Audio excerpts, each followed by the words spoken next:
কে বেশি ধনী, বাংলাদেশের ভাইরাল সেন্সেশন হিরো আলম নাকি ঢালিউডের রাজা হিরো শাকিব খান? আজকের এই ভিডিওতে চলুন জেনে নিই দুই হিরোর গল্প।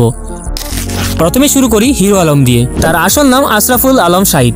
জন্ম বগুড়ার এক গরিব পরিবারে। একজন দিনমজুরের ছেলে, এক সময় ক্যাসেট বিক্রি করতেন। কিছুদিনের মধ্যে হয়ে গেলেন মিউজিক ভিডিওর সুপারস্টার। তার নিজের বানানো গান আর অভিনয় দিয়ে বর্তমানে ভাইরাল সে। আজ তার ইউটিউব চ্যানেলে 15 লক্ষ সাবস্ক্রাইব রয়েছে।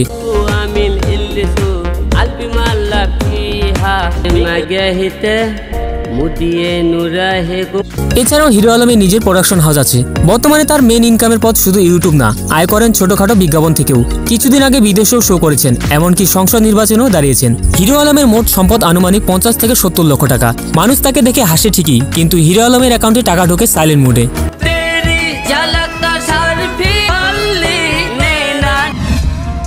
এরপর আসি ঢালিউডের কিং শাকিব খান, বাংলাদেশের সবচেয়ে জনপ্রিয় ও দামি অভিনেতা। একটা সিনেমার জন্য পারিশ্রমিক নেন 40 থেকে 50 লক্ষ টাকা। বাড়ি, গাড়ি, ব্র্যান্ড এবং প্রোডাকশন হাউস সবই আছে তার। শাকিব খানের মোট সম্পদ আনুমানিক 30 থেকে 50 কোটি টাকা। এক কথায় ঢালিউডের রাজত্ব তার হাতে, আর ব্যাংক ব্যালেন্সও তিনি রাজা।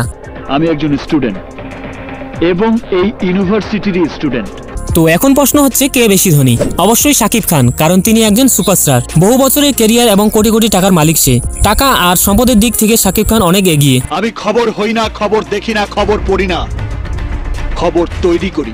কিন্তু হিরো আলম দেখিয়ে দিয়েছেন, ইচ্ছা থাকলে ভাইরাল হয়ে অনেক দূর যাওয়া যায়। তিনি গ্রামের ছেলে হয়ে প্রমাণ করেছেন, ইচ্ছা থাকলে গ্রামের ছেলে থেকেও ভাইরাল হয়ে ধনী হওয়া যায়। আমি বাংলাদেশি বয়, আমি ইন্ডিয়ান ম্যান, দুনিয়ায় এখন তোমার আমার প্রেম।